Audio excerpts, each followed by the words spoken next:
Hello to everyone. I'm your host Aaliya and you are watching Breaking Barriers. Welcome to my show.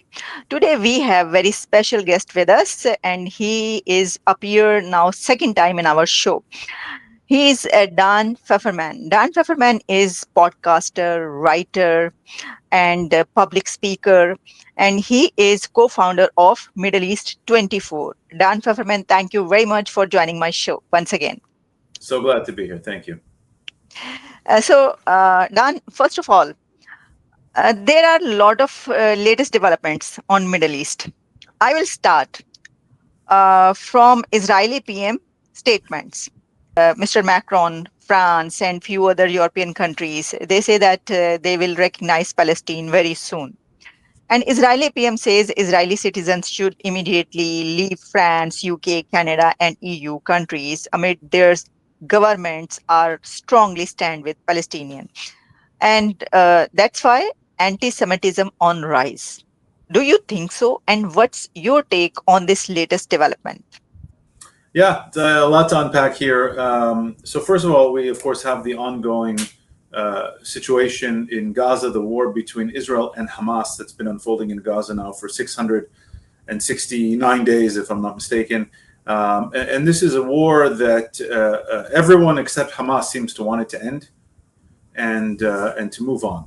Of course, I hate that I have to remind this, but too many people around the world really don't seem to remember how it started, when it started, why it started. And so I feel like I always have to, like a broken record, constantly remind the world that on October the 7th of 2023, after Israel had left Gaza in 2005, Israel had not been in Gaza since 2005 for 18 years. Hamas launched a full-out invasion and one of the biggest terror attacks, if not the biggest terrorist attack in history, murdered in cold blood, an execution, murdered 1,200 Israeli civilians in their homes, children, women, elderly people, raped a lot of women, especially at the music festival that they invaded, ironically a music festival for peace, and kidnapped 250 Israelis, mostly civilians, 20 of whom are still alive and being held in Gaza in awful conditions. Israel went into Gaza in a war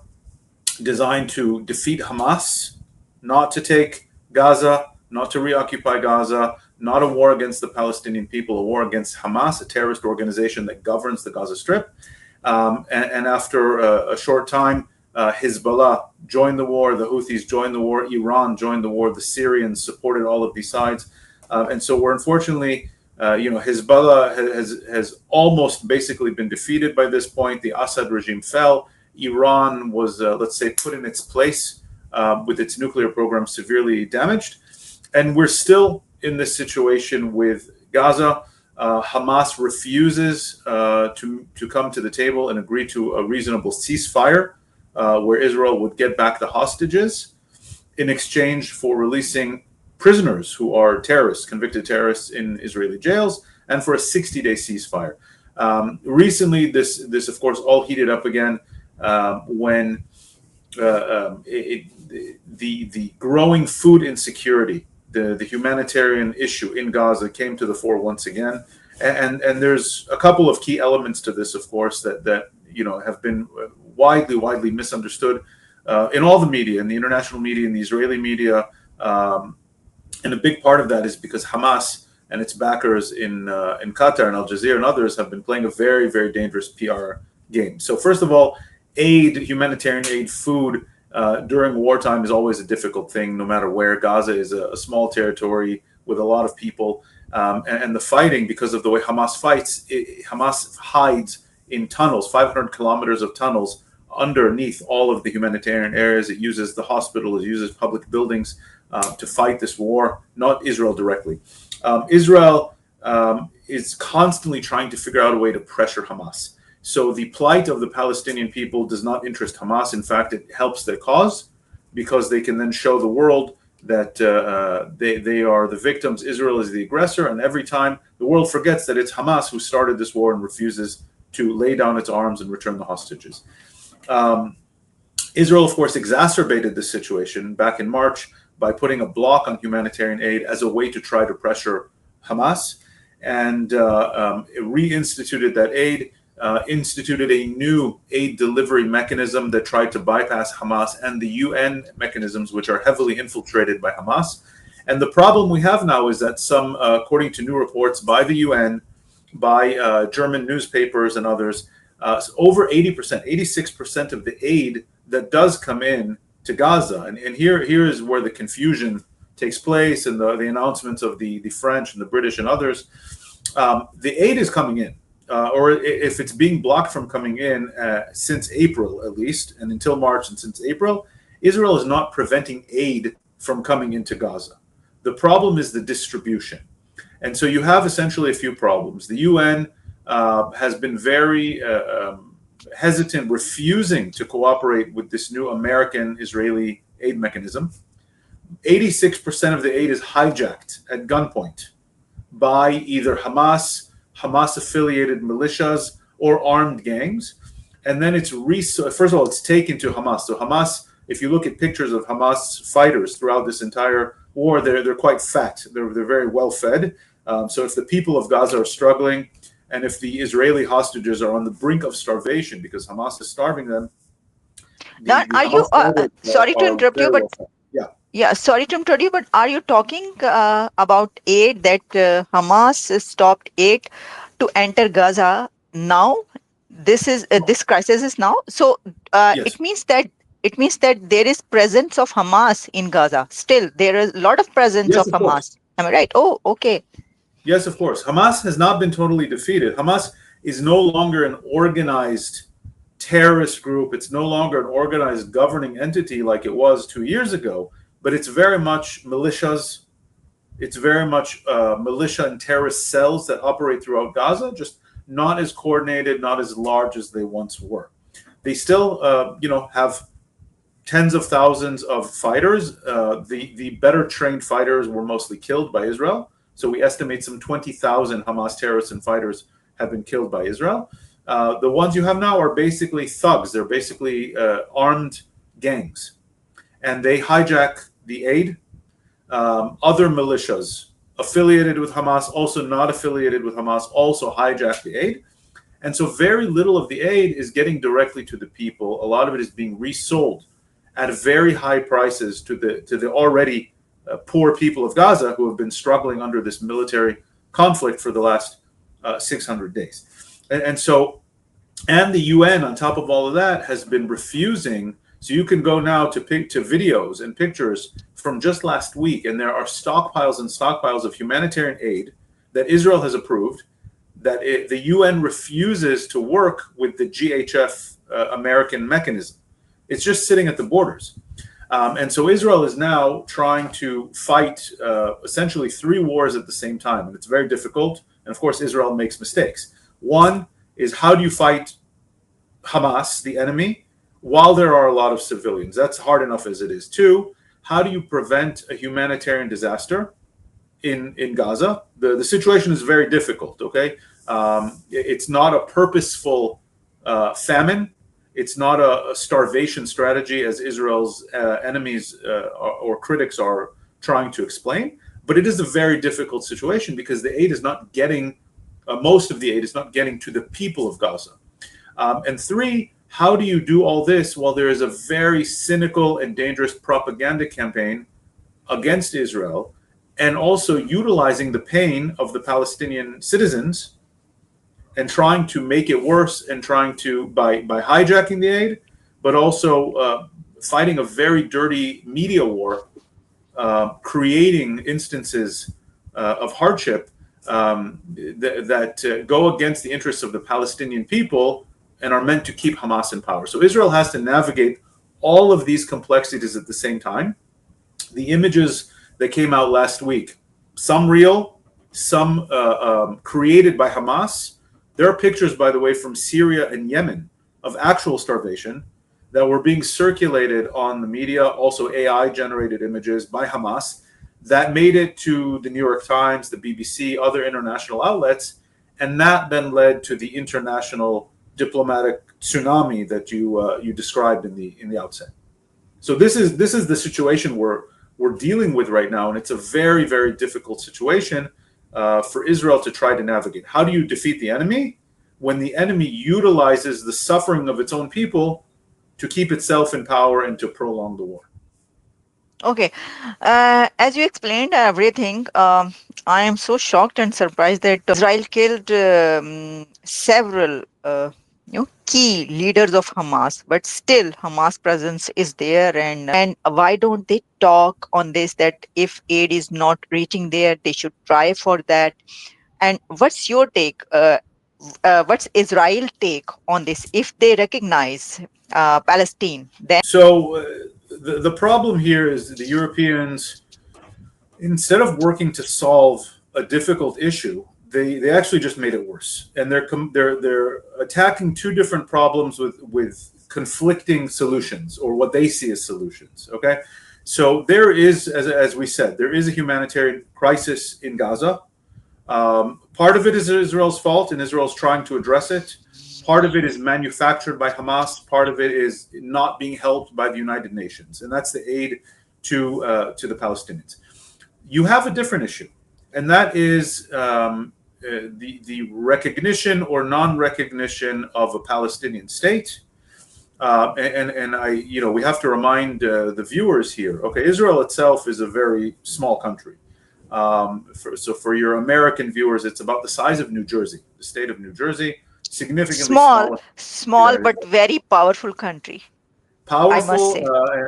and a lot of news happening at once. The focus Very, always. very, very advanced in technology, education. Yes, Yeah. yes. And so you have about 2 million Gazans, 2 million Palestinian citizens who live in Gaza, which is controlled by Hamas government. Hamas has until now, the government of Hamas controls the Gaza Strip. You have a different Palestinian government, the Palestinian Authority, who controls the Palestinians living in the West Bank, another roughly 3 million Palestinians who live in the West Bank. And there is issues between Israeli settlers and settlement expansion and the Palestinians in the West Bank, not in Gaza. Israel left Gaza in 2005. And this is something that confuses the world oftentimes, and the Europeans just now didn't help at all. So the Europeans have a criticism and an argument with Israel about West Bank, the future of Palestine, and settlements. That's one issue, and it needs to be addressed. One of the challenges here is that Israel, as a government, has never set forth a clear policy, a clear strategy, or a clear decision on what is the future of Israel's presence in the West Bank. Israel, by the way, calls it Judea and Samaria. And there are official legal settlements. There are unofficial settlements that are then retroactively recognized by the government of Israel. And then there are unofficial settlements that are completely unregulated. And these are quite small. We're often talking about 5 families, maybe 10 families on a hilltop. Okay. And there are clashes between some of the more radical settler activists and Palestinians who live nearby, sometimes sabotaging each other's property, sometimes fighting over farming land or pasture land. And this is something that happens, and something that I say in Israel is, whether you're on the left or on the right, this needs to be addressed, because it's not an issue of politics, it's an issue of rule of law. And that Israel oftentimes doesn't exercise rule of law. This is a criticism the Europeans have. It's a legitimate criticism. The problem is, it has nothing to do with Hamas in Gaza or the current war. And so what's happening is the Europeans are trying, the Canadians too, by the way, and maybe the Australians, are trying to pressure Israel to end the war in Gaza, rather than pressuring Hamas, the terrorist entity that started the war, holds hostages, and refuses to end the war, by recognizing, this is Hamas in Gaza, by recognizing a government for the Palestinian Authority in the West Bank. The two have nothing to do with each other. And the further problem is that Hamas itself is saying, this is a win for us. Because we started this war, we brought it to the international attention. No one is blaming Hamas. No one is pressuring Hamas. And now the world is talking about pressuring Israel to recognize a Palestinian state. What the world needs to be doing is pressuring Hamas to end the war, release the hostages, and disarm. Because the world is officially unified in the idea that Hamas has no place in Gaza. It cannot govern Gaza. It needs to disarm. By the way, the Arab League recently came out with a historic statement that said this. It blamed Hamas for starting the war. It blamed Hamas for the crisis. It called on Hamas to disarm. And it said Hamas cannot have a place in the future of Gaza. So you have two different challenges that require two different answers. And what the Europeans and the Canadians and others did is they crossed the two issues, which is incredibly unhelpful. I'll add an even more complicating issue here, and that is the Palestinian Authority is not capable of governing a Palestinian state. And it's Israel that has to agree to it. So there are plenty of countries around the world that recognize Palestine symbolically. The problem is it doesn't mean anything practically because Israel has to recognize it. And so you can't shove this down Israel's throat. You have to work with the Israelis. The problem with the Israelis, who are scarred, who are traumatized by Palestinian extremism and terrorism, is that they don't trust the Palestinians to govern, to control terror.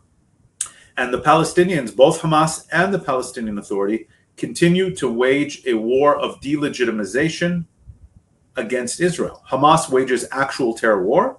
The Palestinian Authority wages a war of political and media delegitimization against Israel, and it continues to do this. So how can Israel be expected to recognize a Palestinian state? One side of it is Hamas. The other side is the Palestinian Authority. Neither recognize Israel. One side commits terror. The other side supports the idea of terror and refuses to condemn it. And this is the situation we're stuck in right now. All right. Now I have two questions. First of all, you said that if they are recognizing Palestinian state, there is no use of it because Israel will not recognize it. Right. Due to that, the crisis will escalate. And second question is that you said that Arab League very hopeful statements for Israel, like they condemn Hamas. But do you think they will say that they will ready to recognize Israel? Is there any situation like that for Arab League? I'm talking about Arab League, Arab countries like Saudi Arabia and a few more countries. Yeah, the statement itself is not a pro-Israel one; it's an anti-Hamas one, and this is, I think, something that people tend to also confuse in the discourse here. The Arab world, broadly speaking, and I'm talking about the moderate Arab governments, which is most of the Arab world today, recognize Hamas, which is part of Muslim Brotherhood, as the problem. They understand that Hamas started the war. They understand Hamas refuses to end the war. Even Qatar, its main backer, its main sponsor, the sponsor of radical Islam throughout the Middle East, admitted that it's Hamas who refused to accept the latest ceasefire offer. So they want to see the war end. The Arab League, led by the Saudis, has offered Israel now multiple times that if Israel reaches a two-state solution deal with the Palestinian Authority or some kind of legitimate Palestinian political entity, they will recognize Israel. So this has actually been on the table for quite some time. You have three new Arab countries, the Emiratis, the Bahrainis, and the Moroccans, who 5 years ago with the Abraham Accords recognized Israel, and not just recognized Israel, but forged full diplomatic, cultural, business ties with Israel. And now we're talking about a second wave of the Abraham Accords. We're talking about additional countries, including, of course, the Saudis, maybe the Syrians, recognizing Israel, joining the Abraham Accords, forging diplomatic ties. This is a big deal. They all need the Gaza war to end. They all want to see Hamas out of power, disarmed, and taken out. The problem is Hamas refuses to do it. And the international community keeps rushing to blame Israel, which, again, Israel makes mistakes here. I'm not trying to say it doesn't. But Israel is not the one trying to perpetuate this war. And so what you need is Arab pressure, international pressure on Hamas through Qatar, through Turkey, and through Egypt, the three main state entities that engage with Hamas and then Turkey and Qatar, especially the ones that back Hamas, in order to pressure Hamas to step down, step out of power, disarm, and release the hostages. And then this war ends, then we can move on. The whole talk about a Palestinian state, two-state solution negotiations, the continuation of the Abraham Accords is an important conversation to have. It's just not connected to Hamas. A few days back in DC, we met a few congressmen and congresswomen, and we talk about anti-Semitism, Islamophobia, and anti-women sentiments and bigotry and violence on media, on social media, on practically everywhere. So, how to counter this? And there was a beautiful discussions and a very good conference, as Anil Ali and AMBAC and everything. So, what do you suggest? Because you are talking about anti-Semitism and the latest statement, which I told you, and my first question was that Israeli Prime Minister Netanyahu say that all Israeli come back to Israel because there is a rise in anti-Semitism, especially in European countries and also many other countries. How to counter this problem? This is such a big problem now for you and for Yeah. Jews and for Israel. Yeah. I think it's a problem for the West in general. You have many conflicts around the world. Okay, you have conflicts between India and Pakistan. You have conflicts in Afghanistan. You have conflicts in Iraq, Libya, Turkey, Cyprus, Greece, Russia, Ukraine. You name it. I am not aware of any more than individual instances where people associated with the ethnic group or the religious group of those conflicts are attacked constantly outside of those countries, right? You don't have a situation in which Russian speaking citizens or Ukrainian citizens are attacked, where Russian churches or Ukrainian community centers or own businesses are attacked or boycotted. There's a very deep, sinister attack on Jews around the world, Israelis outside of Israel, Israeli citizens, people who associate with Jews or Israel, and there is deep, deep anti-Semitism here that is different. It's not the same as Islamophobia. It's not the same as racism that you see against black people or Asian people, etc. It's very different. You had after, I'm talking 20 years ago, right? 25 years ago, after 9/11, many Muslims in America who never did anything wrong were picked on, were attacked, etc. Today, it's the opposite, right? You almost don't hear about Muslims being attacked in America. What you do have is a problem, though, is a lot of people, unfortunately, from Muslim backgrounds, but not just, also now from the far left in America, attacking Jews because of the war in Gaza. And I think it's absolutely horrendous. I would not want to see Arab Americans or Palestinian Americans or Gazan Americans or Muslim Americans being attacked because of what Hamas did on October 7th. And I think that's something that American society, Western society in general, needs to reaffirm, and everyone needs to be standing behind the Jewish people who are being attacked, behind average Israeli citizens who are being attacked, because it's an attack on the Jews, but it spreads to attacks on America and the foundations of America or different European countries or Canada. And it's very dangerous for the fabric of society. Okay, you can think of what you want about the war in Gaza. Israel is the good guy, Israel is the bad guy. It doesn't matter. People who are somewhat affiliated with the Jewish religion or Jewish cultural centers or even with Israel have nothing to do with this conflict and shouldn't be. It should be absolutely safe and should be able to feel safe in the Western world. This is the premise of what the civilized world should be. And you have here pointed attacks. And unfortunately, you see how deep the roots of anti-Semitism about anti-Israel and anti-Jewish propaganda run. And unfortunately, there are really bad actors who are trying to weaponize this day and night on social media, in the media. And you see the attacks on average people who, support one side of the conflict or another, but they have nothing to do with it. Exactly, Dan Pfefferman, thank you very much.